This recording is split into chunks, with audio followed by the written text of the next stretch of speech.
बंदी छोड़ सतगुरु रामपाल जी भगवान की जय हो। बंदी छोड़ सतगुरु रामपाल जी भगवान की जय हो। बंदी छोड़ सतगुरु रामपाल जी भगवान की। ले लो दूध भी, ले लो दूध भी, पीते रहो, करते रहो। भाई घर छूटो या जग रूठो, चाहे रूठो ये संसारा हो। कौन सुने मेरी काल नगर में जय गुरु। गुरु रूठ गया मारा हो। भाई घर छूटो या जग रूठो, चाहे रूठो ये सन। कौन सुने मेरी काल नगर में जय गुरु रूठ गया मारा हो। गुरु रूठ गया। सबसे पहला जो वचन है परमात्मा का भक्ति मार्ग में, जो नियम परमात्मा ने हमें लिख के दिया है, जो बताया है, भाई मांस मदिरा सुल्फा गांजा ना गुटका बीड़ी पीना हो। मांस मदिरा ना गुटका बीड़ी पीना हो। महापाप इनको छूने का ये प्रथम वचन निभाना हो। प्रथम वचन निभाना हो। भाई घर छूटो या जग रूठो, चाहे रूठो ये संसारा हो। कौन सुने मेरी जय गुरु रूठ गया मारा हो। गुरु रूठ गया। मंदिर मस्जिद तीर्थ दर्शन ना पूजो मात मसाणी हो। मंदिर मस्जिद तीर्थ दर्शन ना पूजो अस्थि विसर्जन पितर पूजा ना बूजा पड़वाणी हो। ना बूजा पड़वाणी हो। भाई घर छूटो या जग रूठो, ये संसारा कौन सुने मेरी काल नगर में जय गुरु रूठ गया मारा हो। गुरु रूठ गया। मक्का मदीना अमरनाथ चाहे काशी धाम छुड़ानी हो। मक्का मदीना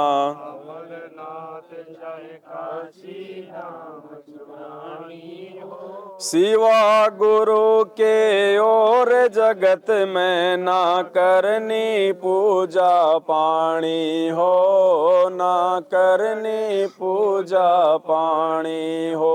भाई घर छूटो या जग रूठो, ये संसारा कौन सुने मेरी काल नगर में जय गुरु रूठ गया मारा हो। गुरु रूठ गया। देखो बहुत सारे भाई बहन जो इन तीर्थों पे जाते हैं सतगुरु रामपाल जी भगवान से नाम लेने के बाद भी, कई कहते हैं मैं काशी में जो है मगर घूमने की इच्छा हो रही है। कोई कहता है मैं जगन्नाथ मंदिर घूम के आना चाहता हूँ। आते हैं फ़ोन मेरे पास में। कोई कहता भगत जी मैं छुड़ानी जाना चाहता हूँ, वहाँ से गरीबदास जी का वो ग्रंथ साहिब लेके आऊँगा। अरे क्यों 5 किलो वजन सिर पे रख के लाएगा अपने फालतू में, जब भगवान ने उस ग्रंथ साहिब में से हमारे मतलब की चीज़ें निकाल के हमारे को भक्ति बोध में दे दी।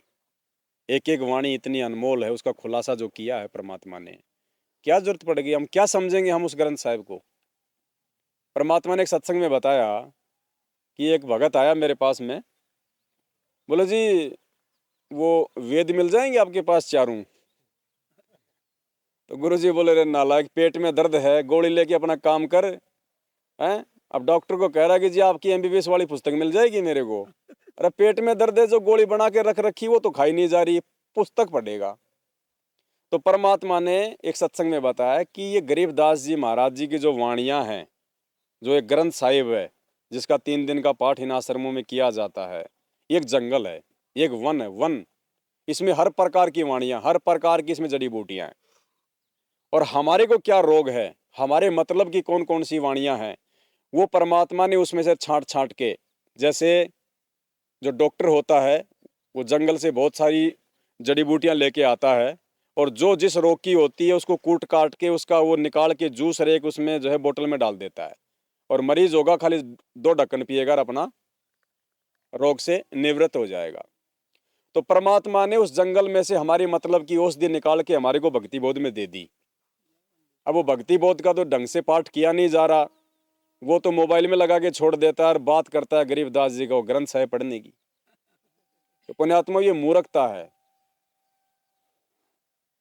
हमें केवल उतनी ही आवश्यकता है उन ग्रंथों की, उन वाणियों की जो गुरुजी ने हमारे को निकाल के दे दी, कि हमारे लिए केवल वो पर्याप्त हैं, सफिशियंट हैं, आवश्यकता से ज्यादा है। अरे शोरूम में तो 20 प्रकार की खड़ी हैं गाड़ियां, हमारी जेब में दाम कितना है, पैसा कितना है, हमारे मतलब की कौन सी गाड़ी है, बस वो लो और अपने घर पे आ जाओ।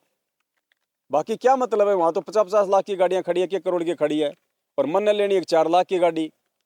तो मुझे क्या मतलब है बाकी गाड़ियों को देखना, घूमना फिरना, जब मैं मेरे लेने की औकात नहीं है उनकी, और ले ली तो उनको मेंटेन नहीं कर पाएंगे। तो जो मतलब की वाणियां थी उन ग्रंथों में, चाहे वो कबीर सागर हो, चाहे चारों वेद हो, चाहे गीता जी हो, चाहे गरीबदास जी का ग्रंथ हो, वो परमात्मा ने हमें अपने सत्संगों में दे दी है, इन पुस्तकों में लिख दी है, भक्ति बोध बना के दे दी हमारे को। अब उसके बाद मैं छुड़ानी जाऊंगा, गरीबदास जी का ग्रंथ साहब लेके आऊंगा, इसका मतलब वो अज्ञानी है, अभी वो पहचान नहीं पाया अपने परमात्मा को अभी वो। अरे भगत जी छुट्टियां पड़ गई बच्चों की, मनाली जाएंगे, कुल्लू शिमला घूम के आएंगे, बताओ, और वहां जाके हो सकता है टांग तुड़वा ले, क्या फायदा। अरे सारे धाम, सारे तीर्थ, सारे पिकनिक इस परमात्मा के चरणों में है, इनकी भक्ति में है। जो आनंद इनकी भक्ति में उन तीर्थों पे मिल जाएगा क्या?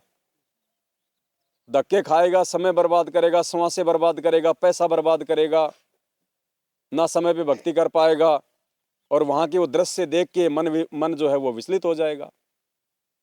अरे हमने तो सतलोक में पिकनिक मनाना है, वहां की उम्मीद करो कि परमात्मा, हम तो वो सुखमय स्थान में जाएंगे, वो है सबसे बड़ा पिकनिक स्थल हमारे लिए। तो बहुत सारे भगत भाइयों के जो फोन आते हैं वो ऐसी हरकतें ना किया करें भाई। इससे भी तुम बात तो मेरे से कर रहे हो, लेकिन दुखी तुम परमात्मा को कर रहे हो, क्योंकि वचन तो उनके कानों में जा रहे हैं ना, कि ये भगत क्या बोल रहा है। ये इतना ज्ञान लेने के बाद भी इसकी शिमला घूमने की इच्छा जागृत हो रही है। अभी भी ये कह रहा है कि मैं तो मगर घूम के आऊंगा जहां परमात्मा ने शरीर छोड़ा था। अभी ये परमात्मा मान ही रहा हमारे को। तो ये नित्य नियम का जो गुटका है परमात्मा ने दे रखा हम सभी को।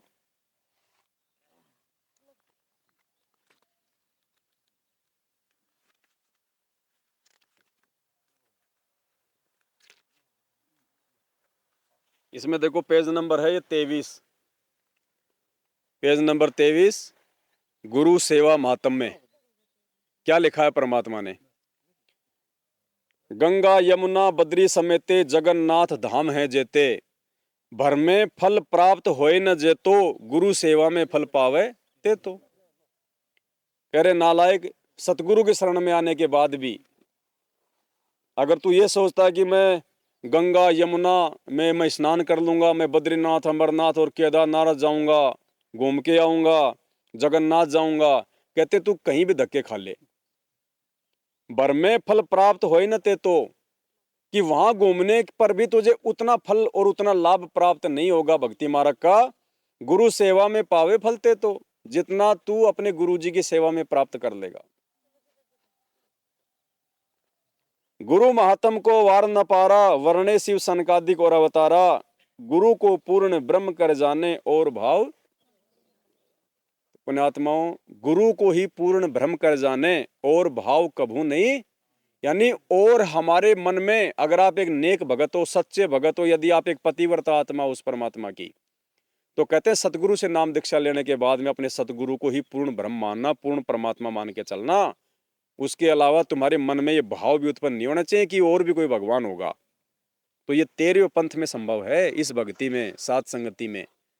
सतलोक आश्रम मैनेजमेंट हरियाणा, और उनके आश्रमों में गुरु को पूर्ण ब्रह्म नहीं माना जाता है। अभी जो मंत्र कार्ड परमात्मा ने छपवाया है, उसमें सबसे पहला जो मंत्र है, एक तो वहाँ पे फोटो चेंज करवा दी परमात्मा ने, अपने सतगुरुदेव जी की फोटो लगवा दी, और पहले वहाँ लिखा होता था गोविंद गुरु, अब परमात्मा ने वहाँ लिखा दिया पूर्ण ब्रह्म। क्योंकि वाणी क्या कह रही है, गुरु को पूर्ण ब्रह्म कर जाने और भाव किसी और में भगवान देखना भी नहीं है, वरना उसी दिन पतिव्रता धर्म से नीचे गिर जाएगा। पतिव्रता औरत उसी को कहते हैं जो अपने पति के अलावा सौपन में भी किसी और की तरफ ना देखे, चाहे कोई सोने का पुरुष क्यों ना बना के खड़ा कर दिया जाए, उसको कहते हैं पतिव्रता औरत, जिसके मन में भी ना आवे।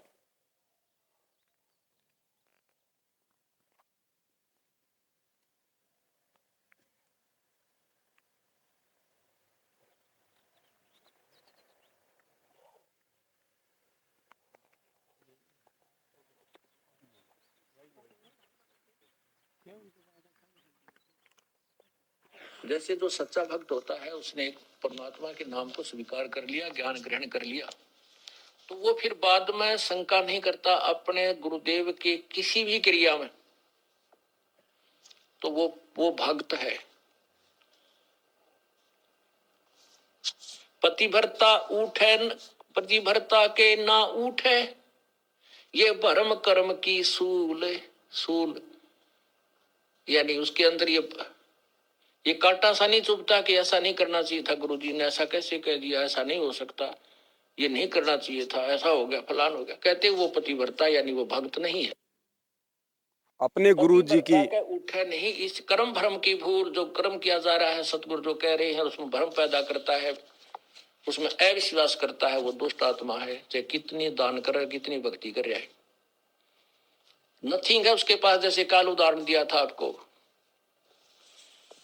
भगवान की किसी भी क्रिया में हमें विश्वास नहीं होना चाहिए, तभी हम सफल हो सकते हैं। भगवान की क्रिया में, भगवान की भक्ति में जो भ्रम पैदा करता है, परमात्मा कहते हैं वो दुष्ट आत्मा है। तो इस मैनेजमेंट वालों ने भ्रम पैदा कर दिया परमात्मा की भक्ति में, राजनीतियां करवा के, वचनों के विरुद्ध। तो पुण्यात्मा सूक्ष्म रूप में काल भगवान ने सबकी बुद्धि को हड़पा हुआ है। देखो, पतिव्रता कौन होती है, क्या लक्षण होते हैं पतिव्रता के?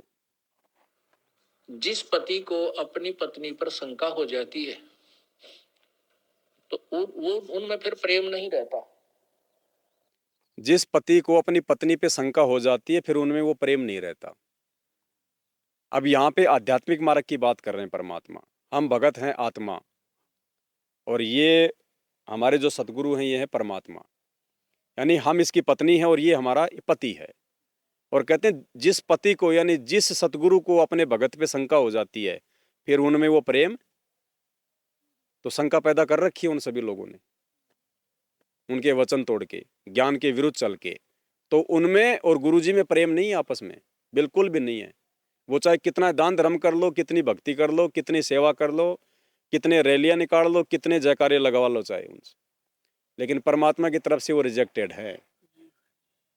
तो जिस पति को अपनी पत्नी पे शंका हो जाती है, फिर उनमें वो प्रेम नहीं रहता। जिस पति को अपनी पत्नी पर शंका हो जाती है, तो वो उनमें फिर प्रेम नहीं रहता। और जो पतिव्रता स्त्री है, उसका पति अपने सामर्थ्य के अनुसार उसकी पूरी सुरक्षा करता है, पूरी सुविधाएं देने की चेष्टा करता है। ठीक इसी प्रकार हम आत्माएं, ठीक इसी प्रकार हम सभी आत्माएं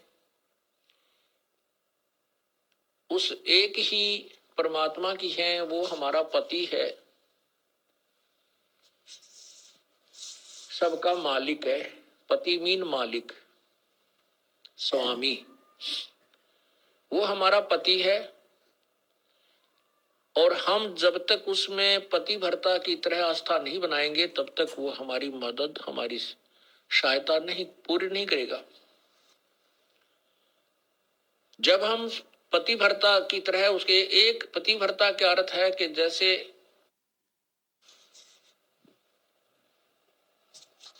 अपने पति के अतिरिक्त किसी भी पर पुरुष में आस्था ना हो, चाहे कोई कितना ही खूबसूरत हो, कितना ही धनी हो, चाहे वो कितना ही चटक मटक हो, हमारे मन में दोष नहीं आना चाहिए। और एक अपने पति पर हमने श्रद्धा रखनी चाहिए, उसमें आस्था रखनी चाहिए, तो हम पतिव्रता। पतिव्रता का अर्थ ये भी नहीं होता कि पति के अतिरिक्त सबका अनादर करे। किसी का अनादर नहीं करना। जैसे जेठ जेठानी घर में होते हैं, जेठ है, जेठानी है, देवर देवरानी है, ननंद है छोटी बड़ी, सास ससुर है, इन सबको यथोचित सत्कार देना पतिव्रता का प्रथम कर्तव्य है। लेकिन जो समर्पण अपने पति में होता है वो किसी में नहीं हो सकता, नहीं होना चाहिए, तो हम पतिव्रता है। तो उस ऐसे ही जब हम कबीर परमेश्वर के चरणों में आते हैं, हमें ज्ञान होता है, तो हम अपने परमेश्वर के अतिरिक्त किसी के से अपनी मनोकामना पूर्णा की तरफ सपने में भी नहीं सोचेंगे, तो हम पतिव्रता है। ठीक है, हमारे कोई जैसे ब्रह्मा विष्णु महेश, देवता ऋषिजन संतजन कोई भी है, आदरणीय है, लेकिन पूजनीय नहीं है। जैसे पतिव्रता को अपना पति पूज्य होता है, उसी से को समर्पण करती है, तो वो समर्पण वो किसी को नहीं कर सकती, लेकिन आदर सबका करती है, वो आदरणीय है। इस भाव से जब हम प्रभु के चरणों में लगेंगे, तब परमात्मा हमारी सभी मनोकामनाएं पूर्ण करेगा। जब हम पतिव्रता हो जाएंगे इसके प्रति, किसी भी देवता से, किसी इष्ट से, किसी भी भूत प्रेत से या कोई झाड़े लानियों से हमारी कोई लिंक नहीं रहेगा, बिल्कुल सोचा नहीं सपने में। और फिर इस समर्थ के सहारे हम लगेंगे, तब ये हमें कितने सुख देगा। जब जो पतिव्रता जमी पर जो जो धर है पाँव, समर्थ झाड़ू देत है ना काटा लग जावे। जैसे पतिव्रता स्त्री कहते पानी को चलेगी पानी भरने के लिए, अर्थात अपने जीवन रूपी सफर में वो चलती है। आत्मा जो केवल एक इष्ट पूर्ण परमात्मा कबीर जी पर आश्रित है, उसके जीवन रूपी सफर में, जीवन रूपी रास्ते यात्रा में, यात्रा के मार्ग में वो परमात्मा समर्थ भगवान कबीर परमात्मा ऐसे झाड़ू देता है। झाड़ू मीन हमारे आने वाले जीवन में जो संकट हो, पाप कर्म रूपी कांटों को वो साफ करता रहता है कि कहीं मेरी आत्मा को पीड़ा ना लगे, कोई दुख ना हो जाए। अब आपको थोड़ा सा परमात्मा की महिमा सुनाते हैं, पतिव्रता कैसे होनी चाहिए, अर्थात हम प्रभु पर कैसे आश्रित हों। ग्रीवे सुकर्मी पतिव्रता सो आन उपावन मूल, एक पुरुष से परस है पतिव्रता समतूल। पतिव्रता का निष्कर्ष बताता हूं। आन उपावन मूल, बिल्कुल भी किसी और की पूजा नहीं करे, वो पतिव्रता आत्मा होती है। एक पुरुष, जैसे इसमें दोनों ही पहलुओं पर विवरण दिया है, जैसे स्त्री अपने ही पति एक ही पुरुष पर आश्रित रहे, ऐसी आत्मा एक पुरुष यानी एक परमात्मा पर आश्रित रहे, कबीर भगवान पर। पतिव्रत सुकर्मी सो जानिए, एक पुरुष से रात, निर्दाव निर्भरता ना दूजे से बात। अपने मनोरथ पूर्णा के लिए वो किसी अन्य पुरुष से बात, किसी अन्य भगवान की इच्छा नहीं करती, वो पतिव्रता होती है। ग्रीवे सवाल सुखन किसको कहे, पतिव्रता सो नार, हुक्म अदूल न मेट ही सो पतिव्रता पार। देखो कितनी गहराई से बता रहे हैं, केवल यही एक लक्षण नहीं है पतिव्रता का, क्या बताते हैं कि पतिव्रता तो हो गई, अच्छी बात है, लेकिन पति कहता है वहां नहीं जाना और वो वहां अवश्य जाती है। पति कहता है ये काम नहीं करना और उसको करती है, तो वो भी पूर्ण पतिव्रता नहीं है। इसमें यही समझाना। मतलब वैसे तो भैया हम परमात्मा परमात्मा कर रहे हैं गुरु जी को, और वचन हम उनके मान नहीं रहे। कहते हैं वो भी पतिव्रता आत्मा नहीं है। पति कहता है वहां नहीं जाना, ये काम नहीं करना, और फिर भी वही काम कर रहे हैं, तो वो भी पतिव्रता आत्मा। गुरु जी कह रहे हैं राजनीति नहीं करनी बेटा, पार्टी विशेष देख के वोट नहीं डालने बेटा, और फिर वही काम आज हम कर रहे हैं, तो हम पतिव्रता है क्या? जो एक पति पे आश्रित हो, अपने कबीर भगवान पे। अब गुरु जी खुद को तो कहेंगे नहीं कि मैं हूँ कबीर भगवान, क्योंकि उन्होंने तो दाढ़ी मूछ वाले को भगवान बता रखा है। तो अब हमें समझ में आ गया कि वो कबीर कौन है। संत रामपाल जी भगवान केवल अपने एक पति पे जो आश्रित हो, अपने गुरु जी पे। बाकी सब अनादरणीय नहीं बताए परमात्मा ने, लेकिन पूज्य केवल उसका पति होता है, पूजा केवल उसी की और किसी की नहीं। जैसे हम संत आपको आदेश देता है गुरुदेव के बेटा चोरी नहीं करना, बीड़ी नहीं पीना, मांस नहीं खाना, सिनेमा नहीं देखना, ब्याज नहीं लेना, और आप वैसे तो कभी परमात्मा के अतिरिक्त किसी को नहीं मान रहे हो और ये मर्यादा पालन कर नहीं रहे, तो भी आप पार नहीं हो। क्या बताते हैं, सवाल सुखन किसको कहे, पतिव्रता सोनार, हुक्म अदूल न मेट ही, सो पतिव्रता पार। आदेश की उल्लंघना नहीं करती है वो पतिव्रता ही पार होगी, वही आत्मा पार होगी। गुरु वचन निश्चय कर मन, पूरे गुरु की सेवा ठाने।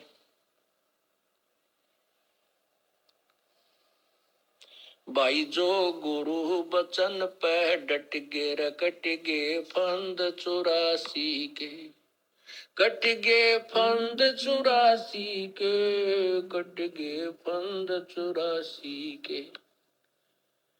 भाई जो गुरु वचन पर डट गे, रकट गे फंद 84 के। घर आंगन एक सारे है, वचन उल्लंघना होई। घर आंगन एक सार समझे, पति भरता अपने घर में रहे चाहे बाहर रहे, उसके हाव भाव, उसका चलना बैठना उठना बोलना ऐसा ही रहे जैसे वो घर में रहती है, बाहर भी एक जैसा ही व्यवहार करे और वचन उल्लंघन ना करे। घर आंगन एक सारे है, वचन उल्लंघना होई। आन खसम से ओ लेने, पतिव्रता है सोई। आन कसम, आन खसम यानी और अन्य पति नहीं बनावे, उससे ओ लेना माने आड रखे। अब ये गरीबदास जी, दादा गुरु जी, दाढ़ी मोछ वाली फोटो, ये इस भक्ति मार्ग में हमारे लिए आन कसम है। जब पहचान हो गई कि असली कबीर कौन है, गुरु जी कौन है, उसके बाद ये हमारे लिए भगत जी ये आण पुरुष है, गैर पुरुष है हमारे लिए। ये इसका निष्कर्ष है जो गुरु जी हमें समझाना चाहते हैं कि पतिव्रता तुम कौन से दिन बनोगे। अब इन आश्रमों में भोग लगाया जाता है। भोग किसको लगाया जाता है? भगवान को, जिसकी हम पूजा करते हैं, जो हमारा पूज्य है, उसको भोग लगाया जाता है। और जब ये आश्रम में भोग लगाते हैं तो ये किसको भोग लगाते हैं? पुरानी भक्ति बोध है क्या?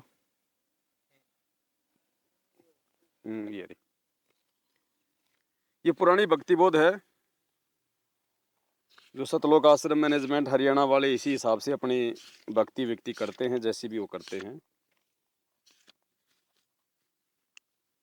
ये पेज नंबर इसका 74 है, जहाँ पे भोग की आरती का लास्ट का प्रकरण है। ये आज लग्या साहिब को भोग दीन के टुकड़े पानी का। उससे पहले जो ये प्रार्थना करते हैं भोग के लिए कि आओ जी भोग लगाओ जी, जीमो जी भगवानों को, जैसे हम अपने पूज्य गुरुदेव जी के लिए अरदास करते हैं ना, ऐसे ही जब ये 3 दिन का पाठ करते हैं और जब ये भोग की आरती करते हैं, भोग लगाते हैं, तो भोग तो पूर्ण परमात्मा को लगाया जाता है। गीता जी का विधान है, शास्त्रों का विधान है। भोग तो और किसी को लगाया नहीं जा सकता, और कोई योग्य है ही नहीं भोग लगवाने के लिए।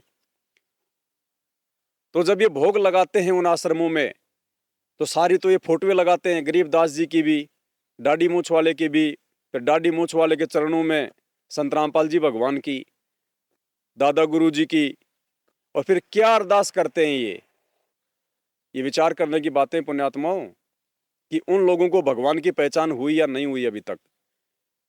जब ये भोग लगाने के लिए अरदास करते हैं तो ये किसको अरदास करते हैं, क्या बोलते हैं?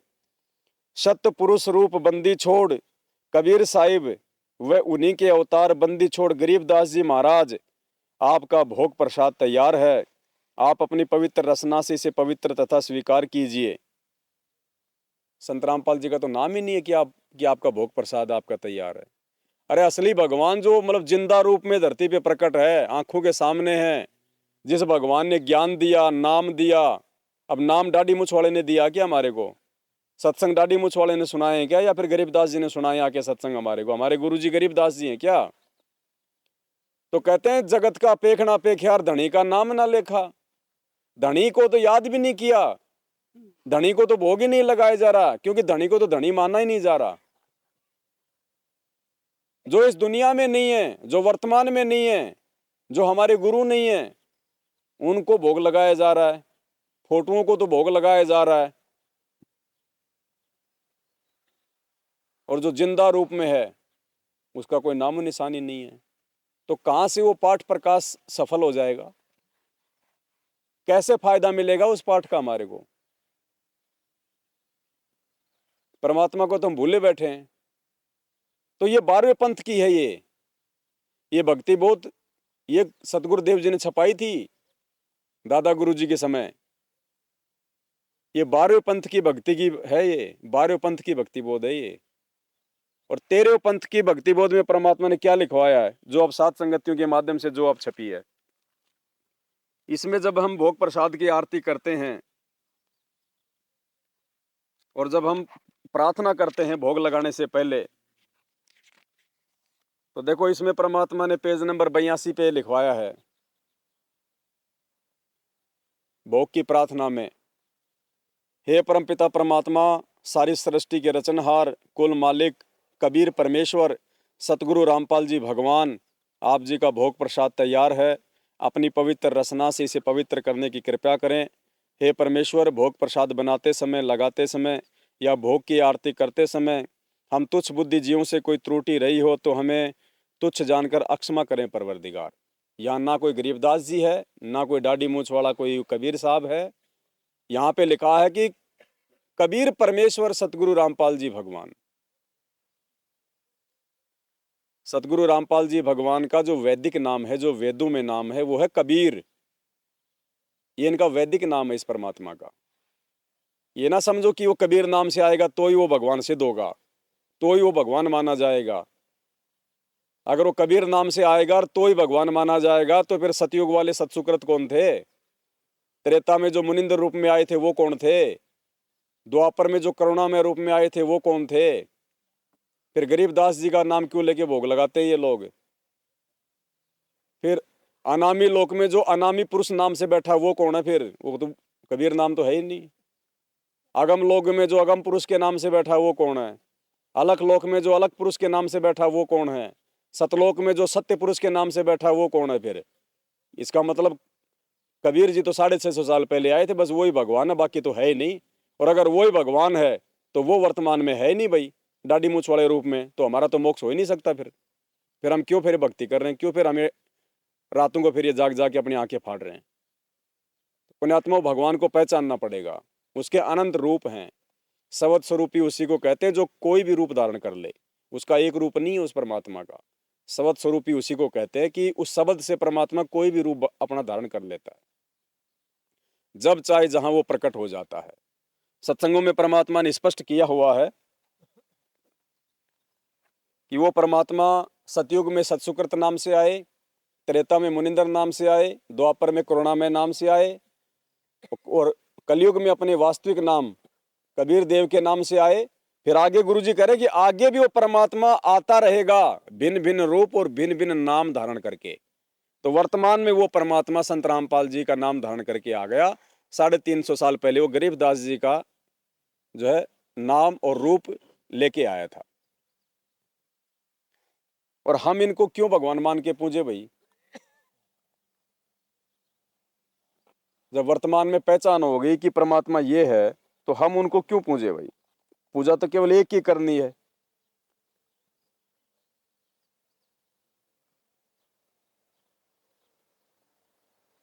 देखिए क्या कह रहे हैं परमात्मा।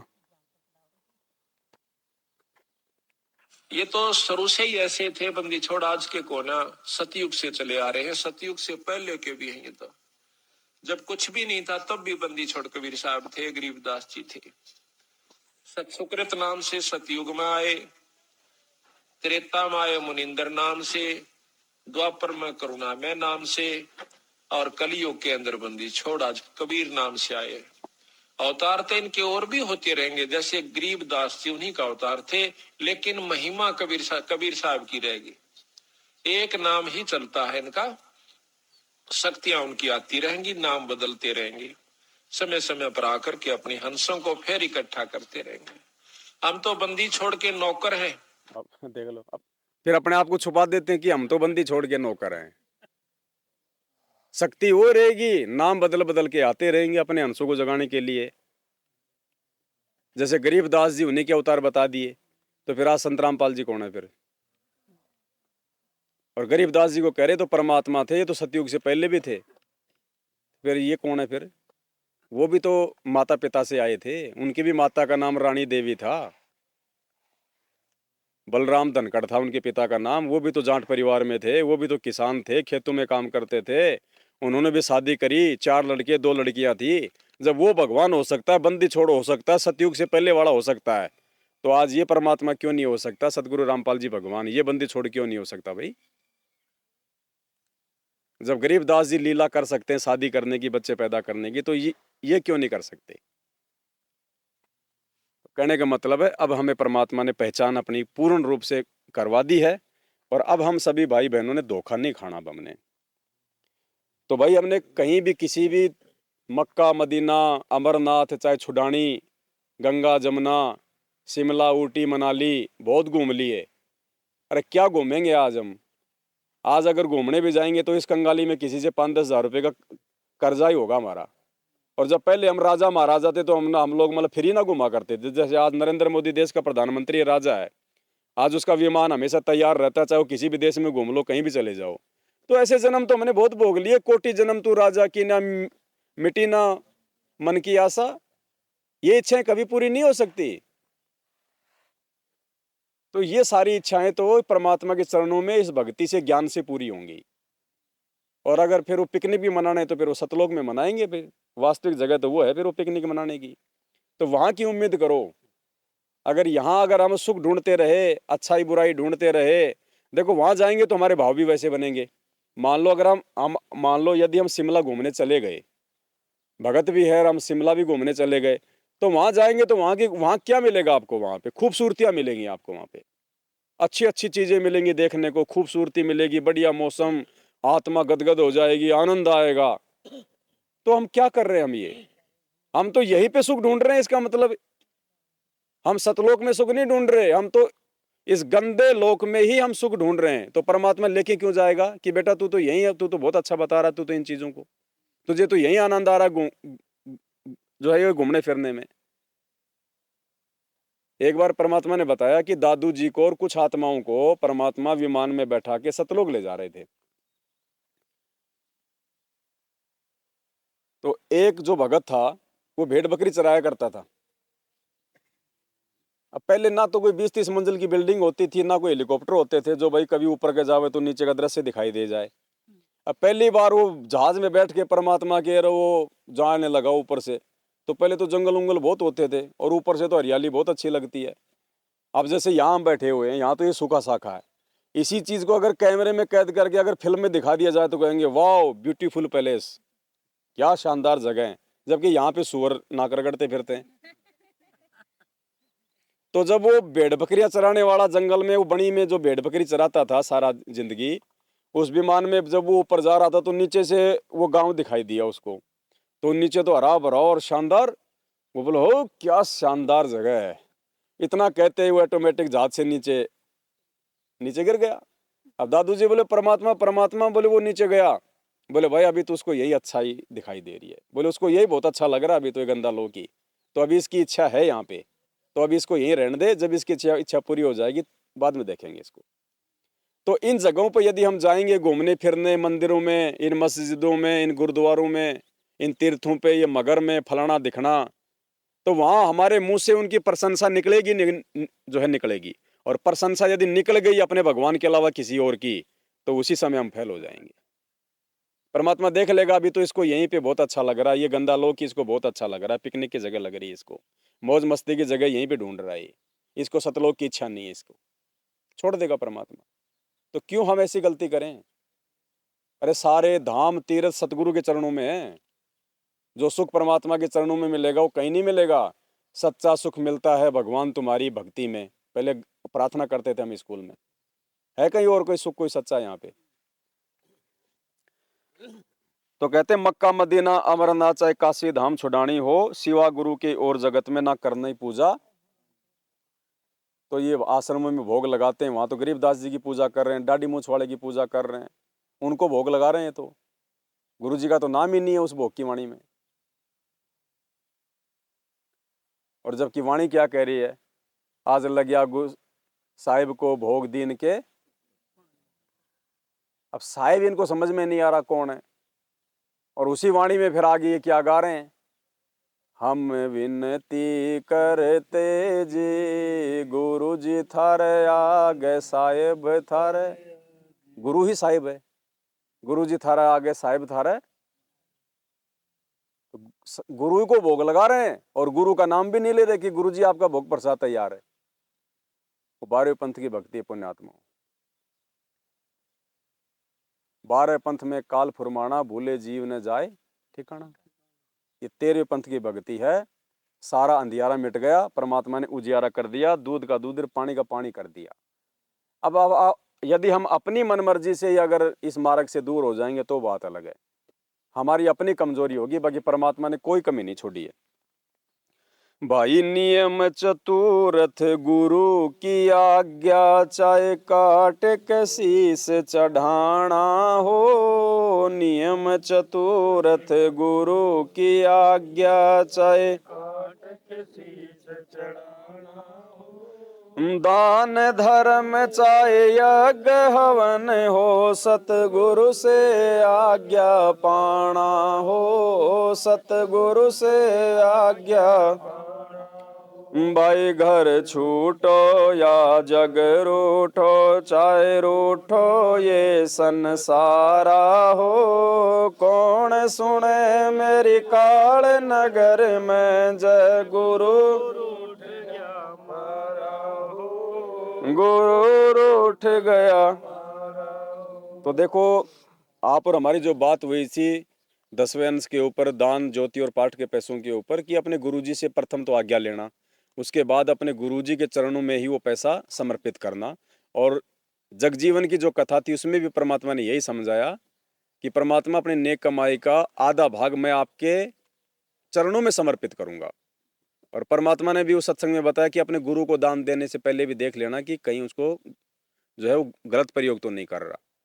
तो यहाँ परमात्मा का ये चौथा नियम है, ज्ञान गंगा पुस्तक में लिखा हुआ, उसके आधार से परमात्मा ने ये शब्द बनवाया, वैसे नहीं बनवाया है। उस 4 नंबर नियम में परमात्मा ने साफ साफ लिखा हुआ है कि अपने गुरु जी की आज्ञा लो पहले, यदि तुमने पाठ करवाना है तो। उसके बाद में अगर गुरु आज्ञा देता है तो पाठ करवाओ, वैसे पाठ सफल नहीं होता। अब यहाँ कौन जा रहा है हिसार जेल में आज्ञा लेने गुरु जी से? इनके गुरु तो ये कोऑर्डिनेटर बने हुए हैं।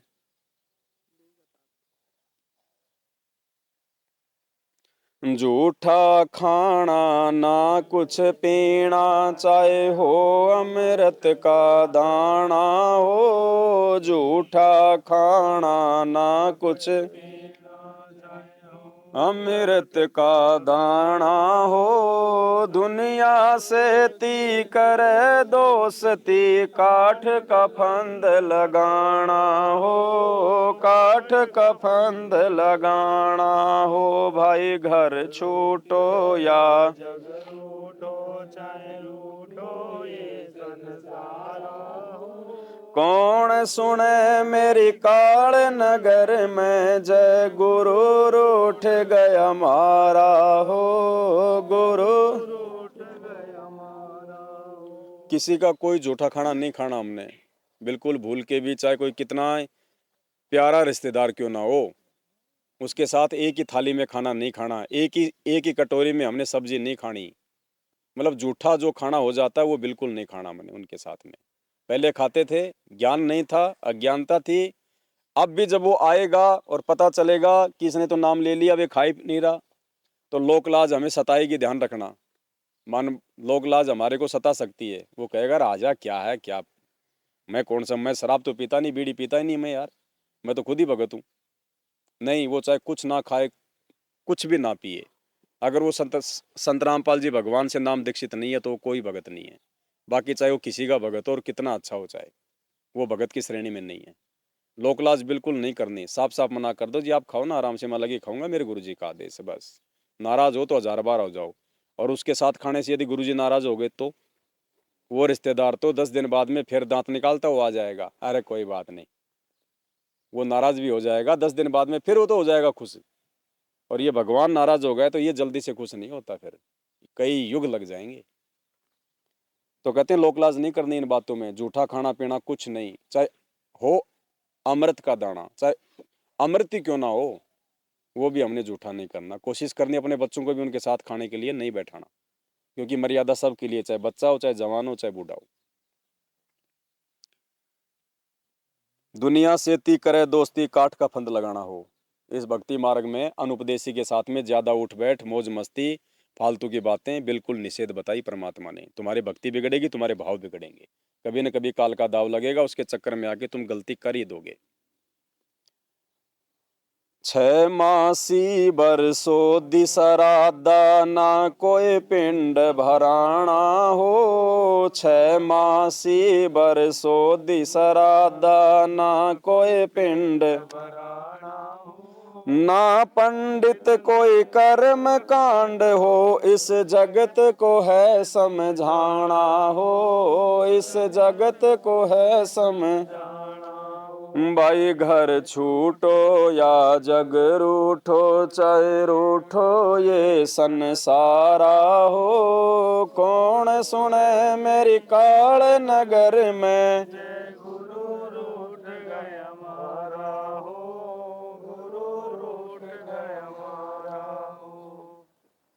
तो किसी की मृत्यु हो जाने के बाद में जो ये क्रियाक्रम है, ये कर्म कांड है, परमात्मा ने बिल्कुल मना किया है। सहयोग भी नहीं करना है, करना तो बहुत दूर की बात है। ये सब पाखंड है, आडंबर है, देखा देखी है, ये सब कुछ ये बिना ज्ञान के है। मर्यादा टूटेगी हमारी, भले हमें वर्तमान में उनको करने से कोई नुकसान दिखाई ना दे, लेकिन सतगुरु का वचन टूट जाने से फिर आगे चल के हमारे ऊपर क्या मुसीबत आएगी इसका आइडिया भी नहीं होगा हमें। तो गुरु वचन सबसे अहम है। हम सही हैं, हम स्वस्थ हैं बिल्कुल, गुरुजी ने कह दिया बेटा तूने मीठा नहीं खाना, आप कहोगे मेरे तो ना कोई शुगर है ना कोई प्रॉब्लम है, गुरुजी मीठे के लिए क्यों मना कर रहे हैं। इतना भी विचार नहीं करना फिर गुरु आदेश पे, जब सन्मुख कोई आदेश दे दे हमें, या कोई सत्संग में हमें कोई आदेश दे दे, तो फिर इतना भी विचार नहीं करना कि गुरुजी ने ऐसा क्यों कहा, उसमें भी फिर दोष दोष लग जाएगा, उसमें भी इतना सोचने में भी क्यों क्या का नाम नहीं है इस भक्ति मार्ग में। अगर गुरु समझ में आ गए तो क्यों क्या कैसे ये नाम ही नहीं है। फिर तो समर्पण, जो गुरुजी ने कह दिया फाइनल। देवी धाम पे पशु की गर्दन, ना बाल वहाँ कटवाना हो। देवी धाम पे पशु की गर्दन, ना जैसा दर्द अपने को होवे, ऐसा जान बिराना हो, ऐसा जान बिराना हो। भाई घर छूटो या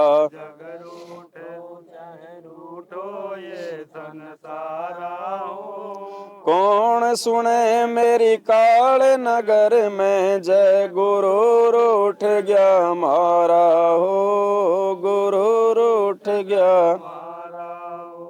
अब देवी धाम पे पशु की गर्दन। अब हम सोचेंगे हम तो कहाँ, हमने तो सब छोड़ छाड़ दिया, हमें तो कोई याद ही नहीं है।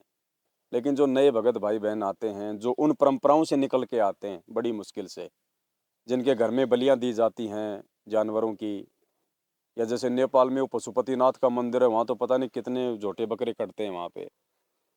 तो कहते हैं पहली बात तो हमने ये चीज़ें अब नहीं करनी बिल्कुल भी।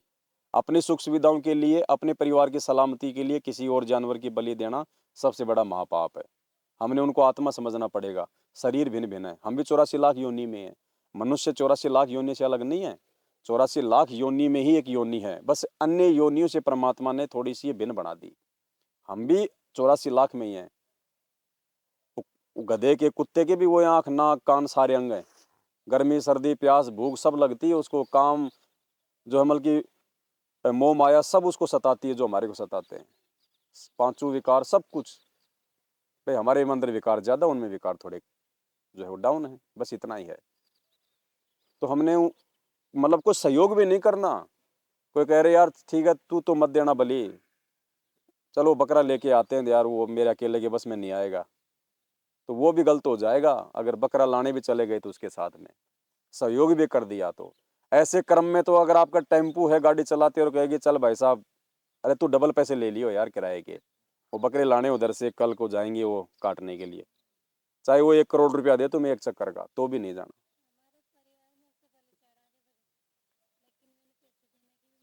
बिल्कुल बहन जी, स्पष्ट मना। अच्छा, ये संकल्प वाले जितने दृढ़ है इतने नाम वाले नहीं है। हाँ भगत जी, ये बात सही बोल रहे और जो चमत्कार परमात्मा उनके ऊपर कर रहा है ना, बाकियों पे नहीं कर रहा, क्योंकि भक्ति ज्ञान आधार और मर्यादा की है। को नहलाया करते थे, सोचिए कैसी स्थिति होगी अगर किसी औरत का उसका पति नहलाए, तो बेचारी वो तो मतलब रोती होगी हर दिन वो औरत कि देखो मेरे कैसे दिन आ गए। हमारे समाज में कहते हैं मतलब कि औरत अपने पति की सेवा करती है, यहाँ तो पति जो है अपनी मतलब पत्नी की सेवा कर रहा है। तो ऐसी दुविधा से फिर परमात्मा ने इस बहन को निकाला। उस समय कहाँ थे वो रिश्तेदार, कहाँ थे वो डॉक्टर, कहाँ थे वो वैद्य, कहाँ गए थे वो देवी देवता जिनकी भक्ति करते करते, जिनकी बलि चढ़ाते चढ़ाते पशुओं की हमने इतने पाप कमा लिए थे। तब बहन को फिर ये परमात्मा का ज्ञान सुनने को मिला, समझने को मिला, और मात्र परमात्मा के सत्संग सुनने से ही बहन की स्थिति परमात्मा ने ठीक कर दी। क्योंकि परमात्मा का वचन है कि 70% आराम मात्र गुरुदेव के सत्संग सुनने से ही जीव को मिलने लग जाता है। 70% में तो बहुत कुछ आ जाता है, लेकिन लाभ उसको मिलता है जो सत्संग सुनते सुनते नियमों को निभाता है। फिर बहन को जैसे ही वीडियो सात संगति के मिले तो इन्हें एक मतलब विधिवत रूप से इन्होंने संकल्प ले लिया, अपने भगत जी को भी दिलाया, अपने बच्चों को भी दिलाया, और आज बहन सात संगतियों से जुड़ी हुई है। आप इनकी दृढ़ता, इनका विश्वास जो एक सारनामी भगत में भी आज वर्तमान में जो देखने को मिल रहा है नहीं है।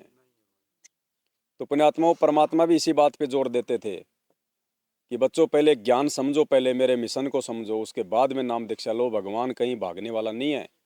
गुरुजी ने सत्संग में बताया कि मैं कोई बाजरे का रखवाड़ा थोड़ी आया हूँ, मैं ज्ञान और नाम ही देने आया हूँ। पहले जान तो लो, पहले पहचान तो लो, उसके बाद में नाम लेके अपनी भक्ति करो, फिर परमात्मा लाभ देगा। अब आज से पहले ये नहीं पता कि भगवान कौन है। देखो उन सारनामियों से दृढ़ क्यों है ये संकल्प वाले, क्योंकि इनको वास्तविक, इनको तेरे पंथ की भक्ति मिल गई। सीधे सीधे इनको भगवान का पता चल गया कि असल में वो कबीर परमात्मा कौन है। अब इनके घर में तो एक ही भगवान की भक्ति, एक ही भगवान की पूजा, एक ही भगवान को भोग, तो इनको तो सीधा सीधा इनको तो एक ही मिल गया। और वो सारनामी आज भी सारनाम लेके आज भी वो 3 3 भगवानों की पूजा कर रहे हैं। गरीबदास जी को भी पूज लेते हैं, दाढ़ी मूछ वाले को भी पूज लेते हैं, गुरु जी को भी देखा देखी में पूज लेते हैं 8 सितंबर को। तो उन सारनामियों से भक्ति मार्ग में ये आत्माएं दृढ़ हैं, इसलिए परमात्मा इनके साथ में है, तुरंत इनको लाभ दे रहे हैं। और इनके दृढ़ विश्वास को देख के हम जैसे भाई बहनों को भी भक्ति मार्ग पे एक नई जो है मतलब हिम्मत मिलती है। तो पुण्यात्माओं, भक्ति का मार्ग कुछ और है, देखा देखी का मार्ग नहीं है, ये ज्ञान आधार का मार्ग बताया परमात्मा ने। तो ये नियम जब तक हम नहीं निभाएंगे तब तक परमात्मा भी हमारे नज़दीक नहीं आएंगे, और हम भक्ति करते करते भी कोई लाभ प्राप्त नहीं कर पाएंगे। और कुछ समय बाद क्या होगा, जब लाभ नहीं मिलेगा, फिर हम परमात्मा में भक्ति में दोष देखना शुरू कर देंगे। और जब मन में दोष आ जाएगा तो फिर भगवान सैकड़ों कोस दूर हमसे हो जाएगा ऑटोमेटिक। फिर भाई सूतक पातक भात न छूचक ना कोई नाचना गाना हो। सूतक पातक भात न छूचक ना कोई नाचना। रहन सहन तेरा साधारण और जग से रह बिराना हो। जग से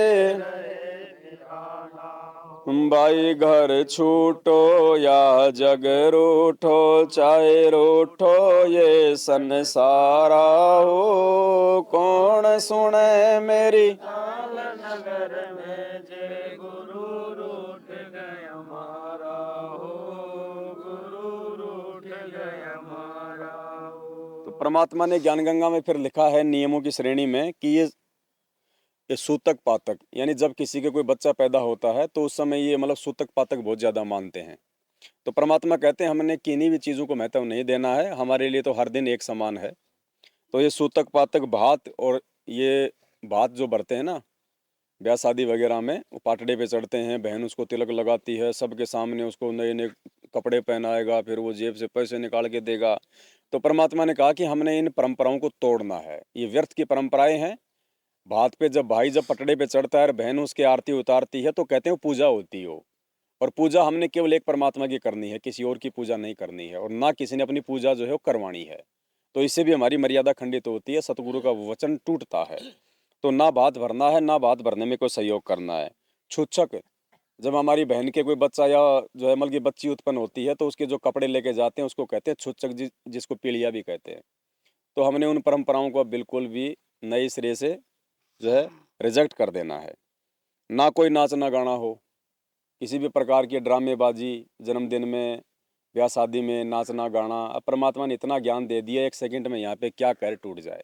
और तुर्की में भूकंप आया, 8-10 हज़ार बिल्डिंगें धरती में समा गई रात को, लाखों लोग मर गए। अब 8-10 हज़ार बिल्डिंग में कम से कम ज़्यादा नहीं तो 1,000 लोगों के तो जन्मदिन होंगे उस समय। अब वो उस समय 11-12 बजे तो नाच रहे थे, गा रहे थे, वो गुब्बारे फोड़ रहे थे, मोमबत्तियां जला रहे थे, डीजे बजा रहे थे। और 2-1 बजे जब सो गए, 3 बजे भूकंप आया, सारा नाचना गाना रह गया उनका। बताओ किस चीज़ पे नाच रहे थे? अपनी मौत पे नाच रहे थे क्या कि थोड़ी देर बाद हमारी हमारी मौत आनी है? तो गुरु जी कहते हैं इस गंदे लोक में एक सेकंड का भरोसा नहीं, तुम यहाँ पे डीजे पे डांस कर रहे हो, ऊपर मुंह करके चल रहे हो। कहते हैं भैया भक्तों के लक्षण तो है नहीं, बाकी तुम्हारी मौज है। रहन सहन तेरा साधारण और जग से रहे। अब रहन सहन बिल्कुल भगत का साधारण है। अब दास पे तो इल्ज़ाम लगा दिए गए बहुत ज़्यादा, पर चलो कोई बात नहीं, जब इल्ज़ाम हमारे भगवान पे लग गए तो हमें कौन छोड़ेगा। तो कोई बात नहीं, जग से रहे बिराना हो। बिराना मानी बिल्कुल रूखा सूखा, मतलब ऑटोमेटिक ही जो अधिकारी आत्मा होगी ना परमात्मा की, उसका तो ये ज्ञान सुनने के बाद में, साल 6 महीने के बाद में ऑटोमेटिक उसके कनेक्शन कट जाएंगे, चाहे उसके कितने अच्छे यार दोस्त मित्र थे पहले, खाते पीते उठते बैठते पिकनिक मनाते थे। लेकिन ये भक्ति मार्ग मिलने के बाद, मेरे समझ में आने के बाद, देखो एक मिलना अलग चीज़ होती है और समझना अलग चीज़ होता है। नाम तो कोई भी ले लो, नाम तो भाई बिल्कुल निःशुल्क है, कोई पैसे थोड़ी देने पड़ते हैं, कोई डिग्री थोड़ी पास करनी पड़ती है कि 12वीं पास करोगे तब नाम मिलेगा। ये नाम चाहे कोई भी जाके ले लो, लेकिन इस नाम के ऊपर टिकना, इस नाम को निभाना, वो सबसे बड़ी बात है। तो इस ज्ञान को समझने के बाद, नाम की महत्वता को समझने के बाद में, फिर परमात्मा कहते हैं हमने जगत वालों से बिल्कुल जो है वो कन्नी काट लेनी है। फिर उनसे अगर दोस्ती रखोगे तो तुम्हारे को बाधा बनेगी बनेगी, कभी न कभी वो तुम्हें अपने रंग में डुबोएगा ही डुबोएगा, तुम्हारा वो मित्र। हाँ, वो मित्र यदि भक्ति पे लगना चाहता है तो प्यार प्रेम से उसको समझाओ, भक्ति पे लगाओ। अगर वो भक्ति पे नहीं लगता है और तुम्हारी बात नहीं मानता है तो तुम भी उसको छोड़ दो, फिर तुमने भी उसकी कोई बात नहीं माननी। गुरुजी ने एक चुटकुला सुनाया था इन परंपराओं के विषय में। यदि हमारे ऊपर यदि कोई दबाव डालता है कोई भी परंपरा रीति रिवाज के लिए, तो परमात्मा ने एक चुटकुला सुनाया था हमारे को कि एक टीचर स्कूल में बच्चों को पढ़ा रहा था और बच्चे शरारत कर रहे थे। तो एक व्यक्ति ने कहा कि ये बच्चे तुमसे डरते नहीं है मास्टर जी। तो मास्टर बोला मैं कौन सा डरूं इनसे, ये नहीं डरते तो मैं कौन सा डरता हूँ इनसे। तो भाई अगर हमारी बातें भक्ति मार्ग की अच्छी बातें अगर हमारे आड़ोसी पाड़ोसी रिश्तेदार यार दोस्त नहीं मानते हैं तो हम क्यों माने उनकी? फिर हम क्यों माने उनकी जब वो ही नहीं मानते तो हमारी, हम तो उनके भले के लिए कह रहे हैं।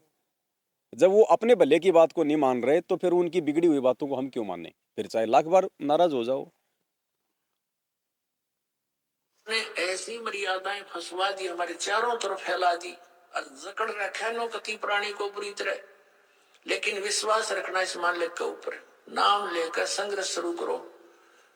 वही बात है, जब कोई आपका कुल के लोग, आप उनको समझाने की चेष्टा करो, भाई ये बात है, ये ज्ञान है, मेरे ही समझ में आ गया, और इसमें कोई त्रुटि है तो आप गहराई से देखो।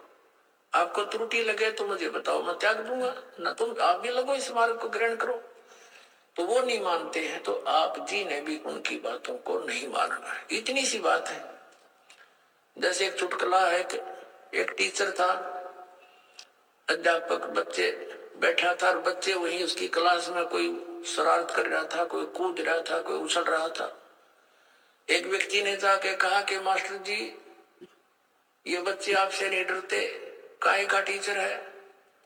तो टीचर बोला, मैं क्या डर रहा हूं इनसे, मैं भी ना डरता इनसे। तो अब जब वो हमारे नहीं मानते तो हम भी नहीं मानना उनकी। तो इस मार्ग पर चलने के लिए आपने इस मर्यादा को दृढ़ रखना पड़ेगा।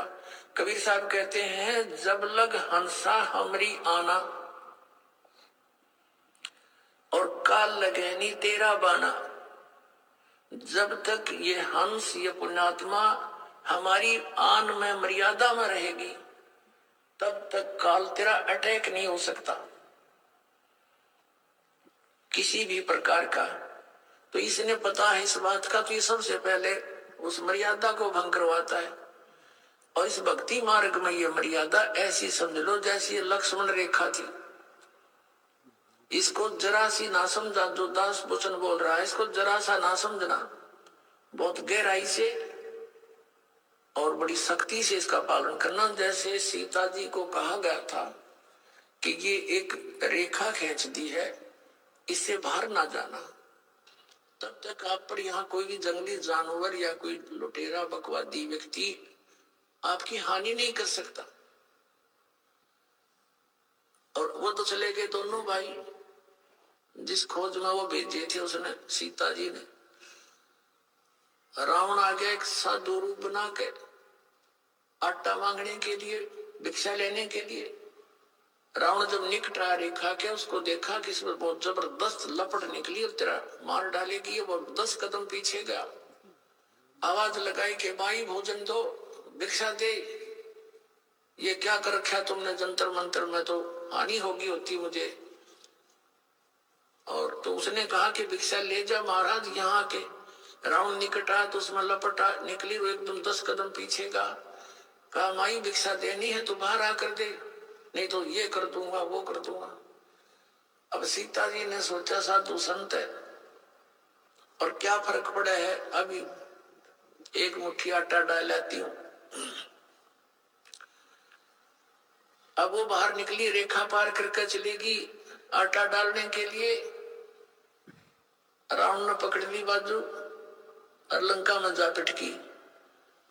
अब उसकी जीव संज्ञा की सोच थी कि फर्क पड़ा है, अभी आ जाती हूँ, अभी गई। वो मूर्ख थे, क्या तो इन्हों कह गए थे इस बार मत निकलना। तो पुण्यात्मा कितना बखेड़ा पैदा कर दिया उसकी अपनी सोच ने, कि फर्क पड़ा है, कितना फर्क पड़ गया, लाखों लोग मरवा दिए। आप 10-12 वर्ष आप पड़ी रही इसकी कैद में, खाना न पीना, नहाना न धोना, रोआ पीटी, पड़ गया फर्क। तो पुण्यात्मा, ये परमात्मा की जो मर्यादा कबीर साहब की है, इनको लक्ष्मण रेखा समझ लेना और फिर देखना मालिक क्या हाथ है, कितना सुख आपको देगा, आपको यह सारी सहायता देगा, आपकी जीवन एक्सटेंशन करेगा। जब चाहोगे जब मरियो, काल निकट नहीं आ सकता आपकी मौत लेकर के। पाल जी भगवान की जय। बंदी छोड़ सतगुरु रामपाल जी भगवान की, बंदी छोड़ सतगुरु रामपाल जी भगवान की। तो परमात्मा कहते हैं, अगर मर्यादा में रहोगे तो जब चाहे जब मरियो, काल निकट नहीं आ सकता। यानी मौत भी भगत की अपनी इच्छा से होगी, इस भक्ति मार्ग में अगर कोई मर्यादा में है तो। और यहाँ देख लो, इन समागमों में, इन आश्रमों में जब भगत जाते हैं तो किसी का टेम्पो पलट गया यार, किसी की गाड़ी पलट गई, 4 मर गए, 2 मर गए। और मालिक कहते हैं इन बातों को, मर्यादाओं को तुम जरा सी मत समझना, बहुत गहराई से आप देख लो।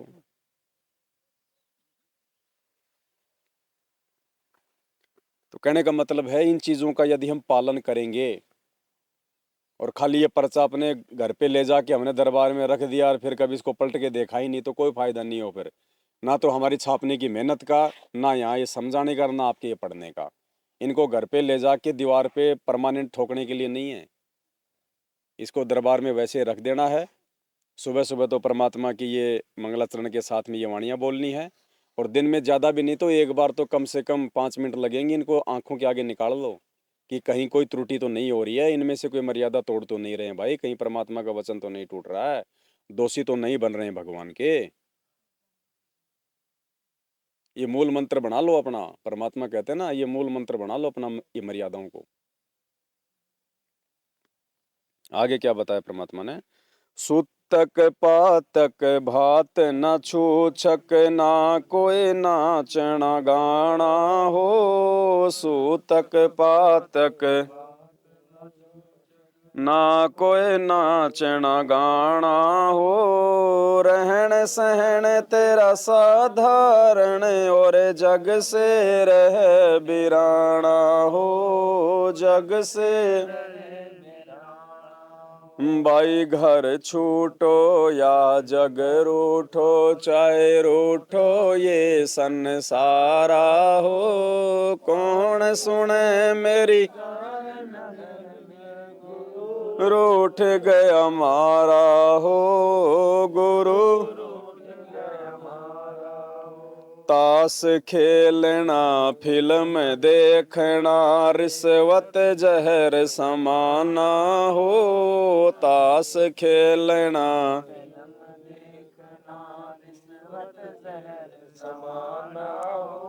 होली दिवाली ना कोई पूजा, सतगुरु का वचन निभाना हो। सतगुरु का वचन निभाना हो। भाई घर छूटो या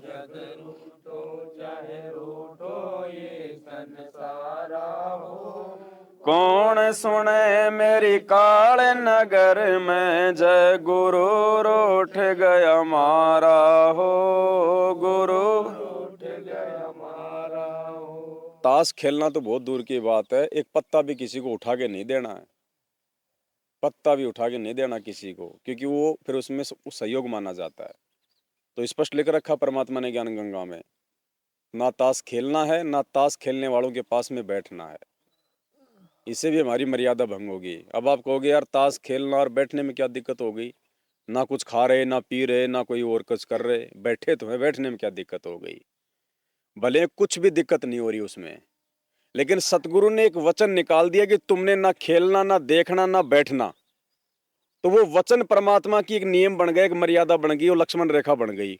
उसका यदि हम तोड़ेंगे, उल्लंघन यदि हम वो करेंगे कि वर्तमान में तो कोई दिक्कत नहीं है, क्या 2 मिनट की बात है, मेरा क्या नुकसान हो रहा है? वो सीता ने भी ये सोचा था कि ये के बिजली गिरा है, 1 मिनट लागा, अब देऊं रबाऊं। लक्ष्मण रेखा पार करते ही ले गया, 12 साल तक फिर परमात्मा ने बता दिया, रोना धोना पीटना, ना नहाना ना कुछ और।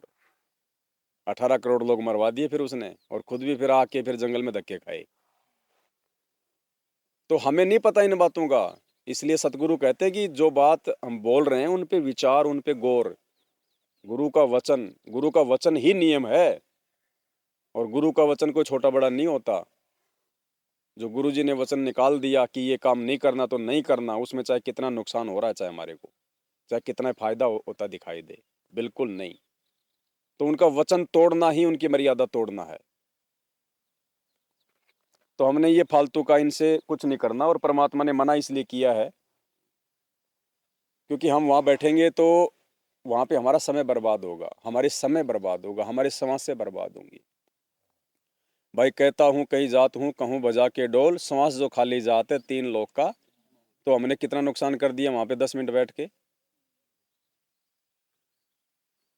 तो इसलिए परमात्मा कहते हैं कि तुम्हारे समय और श्वासों की बर्बादी के अलावा तुम्हें वहाँ पे कुछ भी नहीं मिलेगा। और भगत को तो एक एक सेकंड कीमती है, एक एक पल कीमती है भगत का, तो उसने फायदा उठाना है। सेवा सतगुरु की सेवा और भक्ति फेर मिलन की नाए। मालिक कहते हैं शरीर मिट्टी है तो वैसे भी ये तो जाना बेटा, इसको परमात्मा की सेवा में लगाओ। और वर्तमान में सात संगतियों वाली सेवा से बढ़ के दुनिया में कोई सेवा नहीं है, क्योंकि यहाँ मैनेजमेंट की तरफ से तो पुस्तक बांट के केवल लोगों को ज्ञान जो है मतलब कि समझाया जा रहा है, और यहाँ पे लोगों को जो मतलब कि भगत बनाया जा रहा है, जो चाहिए परमात्मा को, ये भगत बनाने की प्रोसीजर चल रही है। वो खाली जानकारी दे रहे हैं कि परमात्मा कौन है क्या नहीं है, और यहाँ फिर उनको भगत बनाया जा रहा है। तो ये वास्तविक सेवा है ये परमात्मा की। यहाँ एक आदमी को यदि हम उस जाल से निकाल के सात संगति से जोड़ देते हैं, तो ये सोचो आपने 1 लाख ज्ञान गंगा पुस्तक बांट दी, आपने 1 लाख, इतना पुण्य देगा परमात्मा? क्योंकि यहाँ से मोक्ष हो सकता है।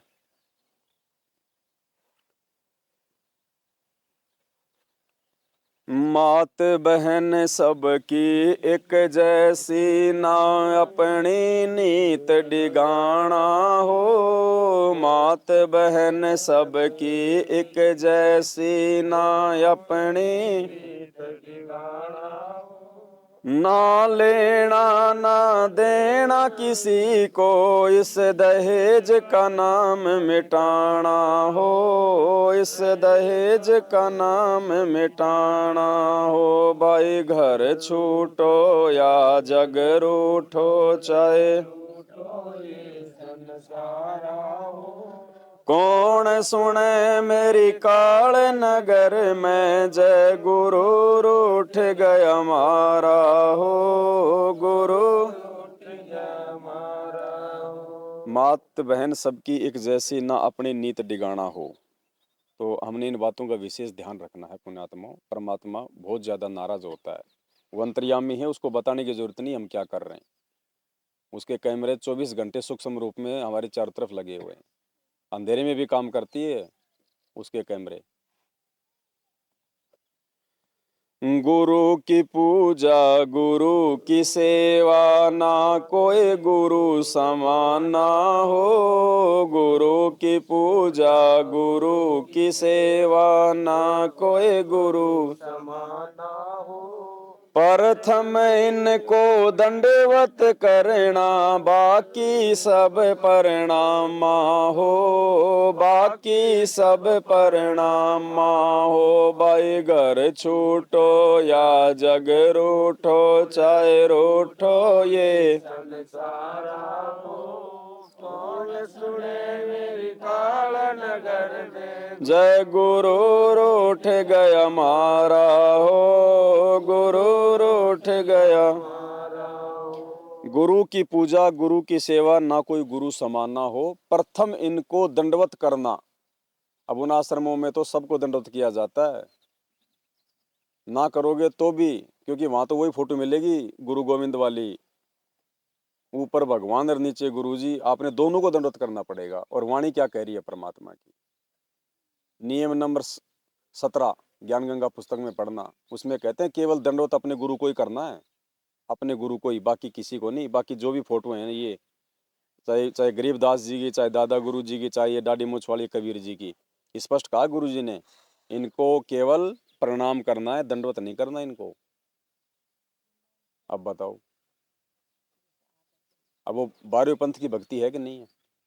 और यहाँ आपको जहां मर्जी प्रणाम कर लो, कहीं भी मुंह करके, कुछ मिलेगा तो इन्हीं का मिलेगा, इनके अलावा किसी की फोटो नहीं मिलेगी। तो ये पतिव्रता वाली भक्ति है ये। वाणी साखी सब संतों की, देती ये परमाणा हो। वाणी साखी सब संतों की, देती ये परमाणा हो। सतपुरुष सतलोक से चल कर, परकट गाँव धनाना हो। परकट गाँव धनाना हो। बाई घर छूटो या जग रूठो, चाहे रूठो ये संसारा हो। कौन सुने मेरी जय गुरु रूठ गया मारा हो। गुरु रूठ गया मारा हो। बंदी छोड़ सतगुरु रामपाल जी भगवान की। बंदी छोड़ सतगुरु रामपाल जी भगवान की जय हो। बंदी छोड़ सतगुरु रामपाल जी भगवान की। और वही परमात्मा